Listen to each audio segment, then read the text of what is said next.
সুপ্রভাত বন্ধুরা, কেমন আছো সবাই? বংশরাবণীর নতুন একটা ব্লগে তোমাদের সকলকে স্বাগত।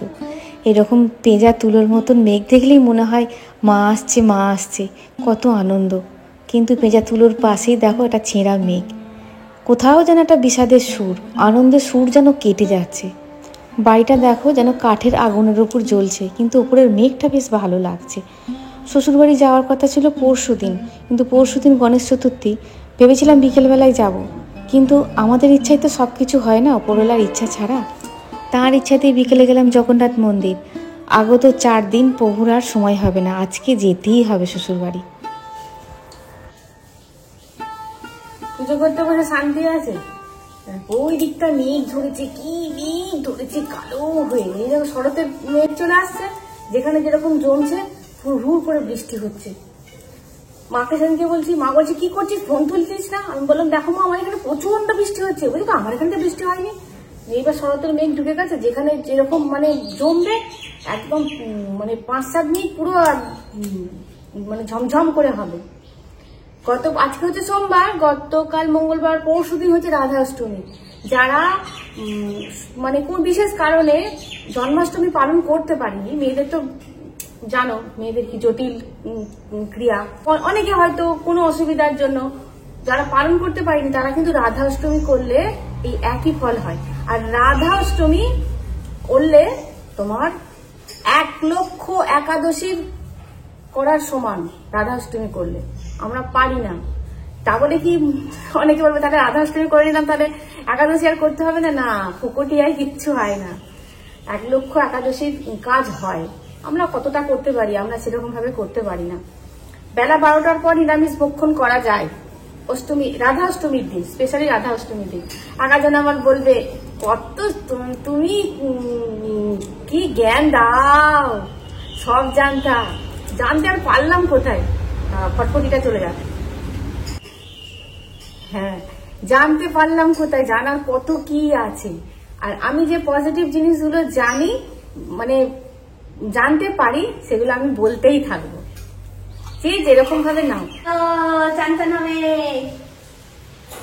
কি, বৃষ্টি এসে গেল, বৃষ্টির জন্য চান করবে? দেখো কি জোর বৃষ্টিতে খাওয়া দিচ্ছে, কি জোর বৃষ্টি এসে গেছে। ও বৌদি, ভিজছো নাকি? ভিজো না একদম, চারদিকে যা হচ্ছে জ্বর জ্বালা। হরে কৃষ্ণ।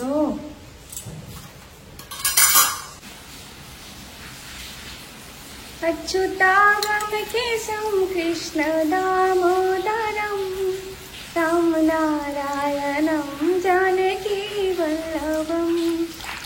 कन कहता है भगवान आते नहीं, तुम मीरा के जैसे बुलाते नहीं। हरे कृष्ण कृष्ण हरे हरे, कृष्ण कृष्ण हरे कृष्ण कृष्ण हरे हरे, कृष्ण कृष्ण हरि बोल हरि बोल हरि बोल।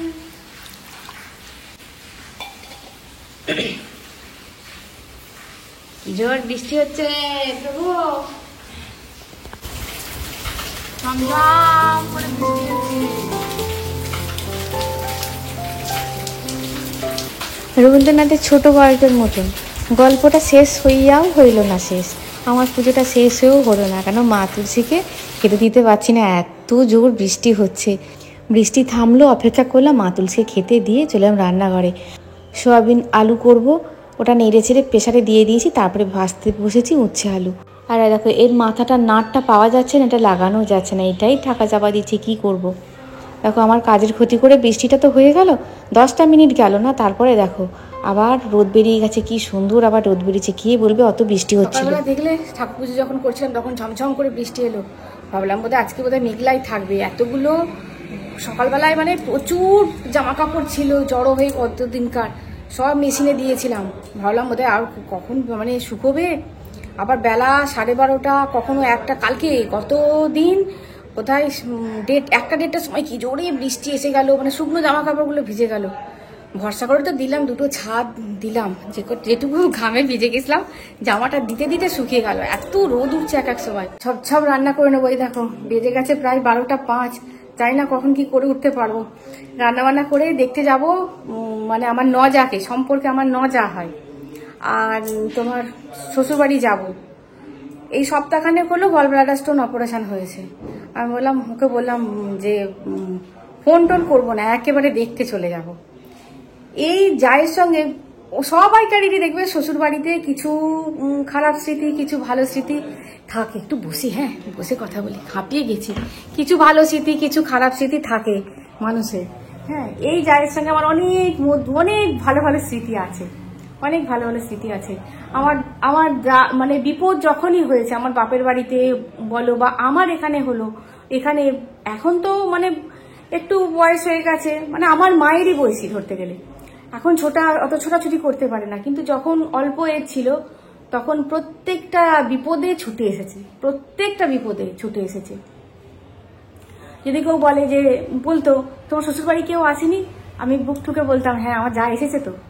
এইরকম অনেক মধুর স্মৃতি আছে। যখন কুচু আমার পেটে, তখন আমার শরীর খুব খারাপ ছিল, তখনও দেখতে এসেছে, আমাকে দেখতে আসার সময় এসেছে, ফুরুলি নিয়ে এসেছে, তাল ফুরুলি, তারপরে পিঠে করে নিয়ে এসেছে, দেওর পিঠে ভালোবাসে, পিঠে করে নিয়ে এসেছে। হ্যাঁ, অনেক মধুর স্মৃতি আছে, ছোট ছোট ছোট ছোট মধুর স্মৃতি অনেক আছে। হ্যাঁ চলো রান্না বান্না করে নিই, তোমাদেরকেও নিয়ে যাবো সঙ্গে করে। চলো, কখন যে কি করবো জানি না, বুঝতে পারছি না, সকাল থেকে ছোটাছুটি তো করছি। আজকে রান্নাবান্না কিছু শেয়ার করতে পারিনি। উচ্ছে আলু ভেজেছি, ঝিঙে আলু পোস্ত করেছি, একটু শশা একটা ছিল কেটে নিয়েছি, আর ডিম দিয়ে সয়াবিন দিয়ে আলু দিয়ে ঝোল করেছি, আর 1 পিস মাছ ছিল গতকালের রাত্রের করা, ওইটা একটু গরম করেছি। তাড়াতাড়ি করে খেয়ে নেবো, কেননা এখনও 2-1টা কাজ আমার জন্য অপেক্ষা করে আছে। জলটা কখন রেখে গেছি চাল ধোয়া, জলটা দিতেই ভুলে যাচ্ছিলাম। যদি মানুষ হতো না, গতকালও দেওয়া হয়নি একটুও জল, সময় পাইনি, তারপরে গত পরশু দেওয়া হয়নি, আজকে দিচ্ছি। রোদ চড়া হচ্ছে তো, এখন খুব সাবধানে রাখতে হবে গাছগুলোকে। জল বেশি হয়ে গেলেও মরে যায়, আবার জল একদম না পেলে মানুষ হলে গালে ঠাস ঠাস করে চড় মারতো। চ্যাঁ, এত জল তেষ্টা পেয়েছে, জল দিচ্ছিস না। আর এই দেখো, এই গাছটাকে বোট প্ল্যান্ট একে বলে, এই গাছটাকে এখান থেকে সরিয়ে দিতে হবে। এই ডালপালা এমন ডিস্টার্ব করছে অন্যকে, এর জায়গায় একটা ছোট তৈরি করে ফেলেছি, এই একই জিনিস ছোট তৈরি করে ফেলেছি, এই গাছটাকেও সরিয়ে দিতে হবে। আবারও বলছি, জেট প্ল্যান্টকে বেশি জল দেবে না, জল শুকিয়ে গেলে তবে জল দেবে। আর জেট প্ল্যান্ট যদি জল পাশের না জায়গা থাকে, তাহলে কিন্তু জেট প্ল্যান্ট মারাও যেতে পারে। রেডি হয়ে পড়েছি, অনেকদিন পর শ্বশুরবাড়ি গেলে বেশ ভালোই লাগে। শ্বশুরবাড়ি কার খারাপ লাগে বলো? যেমনই হোক একটা আলাদা অনুভূতি হয় বলো শ্বশুরবাড়ি গেলে। আর অনেকক্ষণ আগেই বেরোতাম, প্রভুর যেন কোনো জায়গায় যাওয়ার নাম হলেই নাও গো। আমি রেডি হয়েই পড়েছি, আমি তো ভয়ে মানে রেডি হচ্ছি, সময় যেতে পারবো না। ওখান থেকে আবার মা উঠবে, এখন বেজে গেল দেখো 3টে বেজে গেছে। ঝমঝম করে বৃষ্টিটা এসে গেল, বেরোবো ঠিক 15-20 মিনিট আগে বৃষ্টিটা এসে গেছে। এই যে তোমরা বলবে কি শাড়ি পরে যাচ্ছ, শ্বশুরবাড়ি দেখালে না।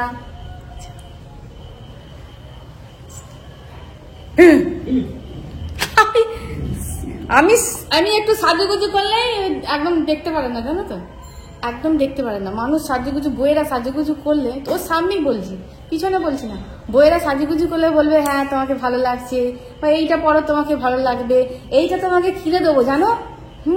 কোনো দিন বলে না, একবার এরকম করে তাকিয়ে নেবে ব্যাস। আমি কিন্তু বলি, আমি নতুন নতুন জিনিস, নতুন নতুন শার্ট কিনে দিই, নতুন নতুন গেঞ্জি কিনে দিই, তখন তুমি কোথা থেকে পয়সা পাচ্ছ? আরে গঙ্গার জলেই গঙ্গা পুজো হচ্ছে, কিন্তু তাহলে আমি তো কিনে দিই, এটা কিনে দিই। আগে অনেক কিনে দিতাম, কিন্তু না এখন আর দিই না।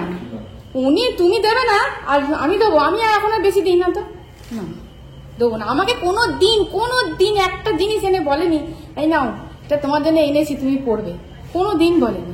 কিছু বললি হলো সবই তো তোমার হলেই বা। ও আকাশে মেঘটা কি হবে, ছাতা নিয়েছে একটা, জল নিয়েছে আর বোতল না, ও দুটো পড়া আছে, আগেই উঠে পড়েছে। পরিষ্কার হলো কিনা বুঝতে পারছি না, আবার না ঝমঝম করে এসে যায়।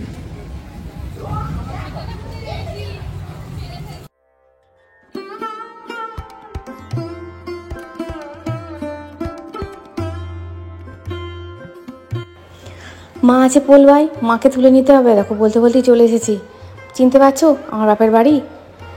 আস্তে আস্তেই ফোন করে বলছি মা তুমি রেডি হয়েছো? বলছে হ্যাঁ এই তো হয়ে গেছি। ওমা এসে দেখছি তখনও ঘুরঘুর করছে, তখনও এদিক সেদিক তালা দিচ্ছে। আমি বলছি মা তাড়াতাড়ি করে চলে আসবো, তোমাকে অত তালা টুলি দিতে হবে না। বলছে না সব কটাতে দেবো না তাহলে? আমি বলছি না আমার সব কটাতে তালা দিতে হবে না, তাড়াতাড়ি করে চলে আসবো। ওই দেখো এসি চালিয়েছে, চোখে রোদ লাগবে বলে গামছাগুলোকে দিয়ে দিয়েছে, কারণ জানলাই আছে কাঁচ। এসে একটু বকাঝকা করলাম, তুমি এখনও রেডি হওনি? বলছে এই তো কতক্ষণ লাগবে, মুখে না করবো মেকআপ, শুধু চুলটা শুধু বেঁধে নেবো ব্যাস।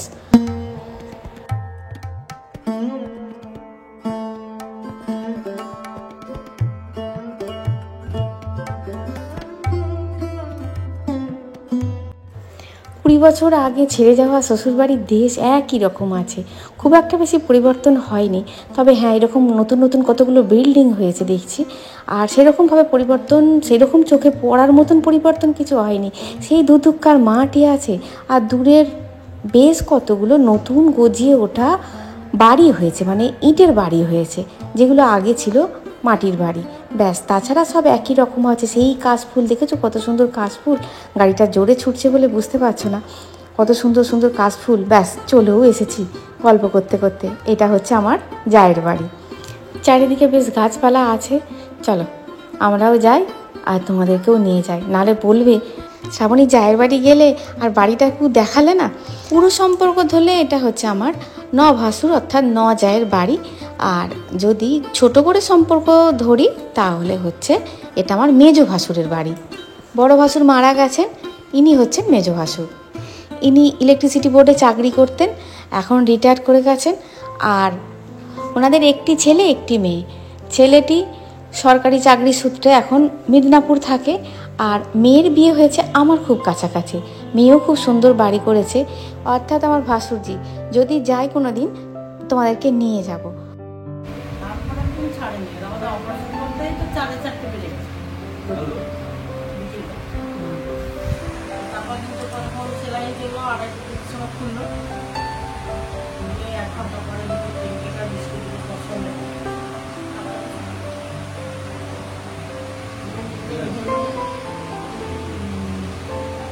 বাইরেকার তেলে ভাজা খেতে ভালোবাসি না, ওই চপ বেগনে ফুরুলি পেঁয়াজি এইসব, কিন্তু সিঙ্গারার উপর ভয়ানক লোভ। সিঙ্গারা মিষ্টি, মা বললো দুটো কটা মুড়ি নিতে হবে, না হলে অ্যাসিড হয়ে যাবে। আমি বললাম হ্যাঁ, সিঙ্গারার সঙ্গে মুড়ি দিয়ে খেলাম। চলো খাওয়া দাওয়া তো হয়ে গেছে, এবার বাড়ি যাওয়ার সময় হয়ে যাচ্ছে, তোমাদেরকে ঘুরিয়ে দেখিয়ে দিই। এই দেখো এইটা হচ্ছে তোমার রান্নাঘর লাগোয়া একটা ডাইনিং প্লেস আর কি। এই যে রান্নাঘর, রান্নাঘরটা অন্ধকার লাগছে, খুব অন্ধকার লাগছে। আসলে এর থেকে বড় লাইট আর নেই, জ্বললে হয়তো ক্লিয়ার দেখতে পাওয়া যেত। মেয়েদের আসল জায়গা হচ্ছে রান্নাঘর, দেখা হয়ে গেছে। এই দেখো রান্নাঘর থেকে সোজা বেরিয়ে গেলাম, বেরিয়ে গিয়ে যাচ্ছি। এই দেখো এদিকে এন্ট্রান্সটা আছে, আবার এই দিক দিয়ে সোজা চলে গেলাম একটা ঘর থেকে বেরিয়ে, পাশাপাশি দুটো ঘর আর কি, একটা ঘর থেকে বেরিয়ে আর একটা ঘরে। এত বড় বাড়িটায় থাকে দুটো প্রাণী। মেয়ের তো বিয়ে হয়ে গেছে, অনেক দিন হয়ে গেল মেয়ের বিয়ে হয়ে গেছে। মেয়ে জামাই প্রথমে একই স্কুলে ইংলিশের টিচার ছিল, হাই স্কুলে। তারপরে এখন সম্ভবত জামাই অন্য স্কুলে ট্রান্সফার নিয়ে গেছে। তারপরে চলো আমার ভাসুরমশাই নিয়ে যাচ্ছে আমাকে, ওপরে যাচ্ছি। নিচেটা তো দেখা হয়ে গেল, দুটো ঘর। এই যে সিঁড়ি দিয়ে যাচ্ছি, চলো ওপরে। দুটো মানুষ, এতখানি বাড়িটা পরিষ্কার পরিচ্ছন্ন রাখাও খুব শক্তের ব্যাপার, তবুও অনেকটা পরিষ্কার পরিচ্ছন্ন আছে, অনেকটা। তারপরে উপরে চলে গেলাম, নিচে যেমন দুটো ঘর, ওপরেও তেমন দুটো ঘর, মাঝখানে বাথরুম, ঠিক ওপরে একই সেম। এই যে এই একটা ঘর, সব কটা ওই দুটো প্রাণী একটা ঘরেই হয়তো থাকে, সব কটা ঘরে ফাঁকা পড়ে আছে। একটা মেশিন আছে, মেশিনটা চাপা দেওয়া। এটা মেয়ে এলে মেয়ে থাকে, মেয়ে জামাই এলে মেয়ে জামাই থাকে। এই বয়সে দুটো মানুষ, এর থেকে বেশি পরিষ্কার পরিচ্ছন্ন করে রাখা সম্ভব নয়। আর আসবাবপত্র সেরকম কিছু রাখেনি, ওই জন্য ঘরে যেটুকু না রাখার নয় সেইটুকুই রেখেছে। আর এটা হচ্ছে বউ আর ছেলের ঘর। বৌমা বেশ কিছু জিনিস চাপাচুপি দিয়ে খাটের উপর রেখে গেছে, ঠিক করেছে। ফাঁকা খাট কখনই ফেলে রাখতে নেই, খাটের উপর কিছু অন্তত রাখতে হয়। দীর্ঘদিন যখন ফাঁকা ঘর, ফাঁকা খাট পড়ে থাকে, এটা কিন্তু ঠিক নয়, ভালো করেছে। এই দেখো একটা আলনা আছে, আলমারি আছে, যেটা যেটা লাগে আর কি। ঘড়িটা বন্ধ হয়ে গেছে, মেজদাকে বললাম যে ঘড়িটাকে নাই খুলে ফেলবেন, বন্ধ করে রাখতে নেই। বললো হ্যাঁ হ্যাঁ শ্রাবণী ঠিক বলেছো, খুলে ফেলতে হবে। ব্যাস ওপরটুকু দেখা গেল, ওপর একটা তোমার ব্যালকনির মতন আছে। তারপরে এইবার নিচে চলে যাচ্ছি, বুঝতে পারলে? তোমাদের সবটুকুই দেখিয়ে দিলাম। তাই জন্য নিচে থেকে ঠিক এমন লাগছে, ওই দিকটা মার্বেল করেছে আর এই দিকটা আর মার্বেল করেনি। সব থেকে বড় কথা কী বলো তো, ইঁটের ফাঁকে যা দেবে সব চলে যাবে, তার থেকে যেটুকু দরকার সেটুকু করাটাই ভালো। তাই দেখো মা আর জায়ের, আমার মেজো জায়ের গল্প শেষ হচ্ছে না, গল্প করেই যাচ্ছে। এইবার বিদায়বেলা চলে এসেছি আমার এক নাতি নাতনির বাড়ি। এটা হচ্ছে আমার নাতি, বুঝতে পারছো? সম্পর্কে আমি হচ্ছি ওর ঠাকুমা। চলে এসেছে এইখানে, একটুখানি গল্প সল্প করছি। ও আবার কী করেছে জানো তো, একটা পায়রার বাসা থেকে ছোট্ট একটা পায়রা নিয়ে এসেছে জানো। ওর মা বলছে সে কি কাণ্ড করে পায়রাটাকে মানুষ করেছে জানো। ছোট্ট এই পায়রাটা ছিল, ওই ছেলেটা কি করেছে, খাইয়ে দাইয়ে ওর দিদিরা মিলে খাইয়ে দাইয়ে মানুষ করেছে। দেখাচ্ছে দেখো ভাই কীরকমভাবে ছোটোবেলায় পায়রাটাকে খাওয়াতো, কীভাবে খাওয়াতো। ওর মা বলছে মরে যাবে পায়রাটার, মায়ের কাছে দিয়ে আয়। ও বেটা কিছুতেই দিয়ে আসবে না, পায়রাটা সারাদিন এদিক ওদিক ঘুরে বেড়ায়, ঠিক বিকেল হলে এখানে চলে আসে। ভাল লাগছে? হেসে দাও, একটু হেসে দাও। হ্যাঁ দেখছে কে কে এসেছে, আর কে কে এসেছে। এই তো হেসেছে। ঝুঁটিটা কি সুন্দর লাগছে। ঝুঁটিটা ফুল কোথায়? কত সুন্দর ঝুঁটি হয়েছে। এদিকে তাকা, এদিকে তাকা, এদিকে ফোন ফোন সাদা জামা আছে। হাতি মাটি করে দাও তো, হাতি মাটি কি ওর মেয়েদের শুনলি। গতকালে মনটা খুব খারাপ ছিল, সেই চিন্তা ভাবনা থেকে অনেকটা দূরে ছিলাম। আবার বাড়ি চলে এলাম, আবার স্কুলটার পানে তাকাতেই আবার সব কিছু মনে পড়ে গেল। বেশ কদিন একটু মন খারাপের সুর চলবে। ব্যাস রুটি করছি, রাত্রেবেলা এসে রুটি করলাম আর একটুখানি আলুর তরকারি করেছিলাম, সাদা আলুর তরকারি, একদম প্লেন সাদা আলুর তরকারি। প্রেসারে সিটি দিয়ে নিয়ে করে নিয়েছিলাম আর রুটি করলাম, কারণ দিনের বেলাকার কোনো তরি তরকারি সেরকমভাবে ছিল না, সবটাই প্রায় উঠে গেছিলো। আর কুচিমের জন্য একটা ডিম সেদ্ধ আর অল্প একটুখানি তরকারি, মানে ও তো সোয়াবিন আর ডিমটা প্রতিদিন খেতে বলেছে, ওই সোয়াবিন একটু রেখে দিয়েছি আর ডিমটা একটু রেখে দিয়েছিলাম, ব্যাস আর কিছু তরি তরকারি ছিল না। এসে 1 কাপ লিকার চা খেয়ে সোজা শুয়ে পড়েছিলাম জানো। যায়ের ওখানেও 1 কাপ লিকার চা খেয়েছি, আবার এসে একটু খেলাম। কী টায়ার্ড লাগছে, কী যে শরীরটা লাগছে। আর তোমাদের সঙ্গে আর যে ভিডিও করব ইচ্ছাটাই আর হলো না। আমি বললাম না আর পারবো না, যেটুকু করেছি সেটুকু তোমাদের সঙ্গে শেয়ার করলাম। এবার মনে হচ্ছে খাওয়া দাওয়া করে কখন গিয়ে বিছানাটাতে শোবো। তাহলে ভিডিওটা এই পর্যন্তই বন্ধুরা, দেখা হচ্ছে নেক্সট ভিডিওয়। খুব খুব খুব ভালো থাকবে, খুব সুস্থ থাকবে। আজ আসি বন্ধুরা, টাটা।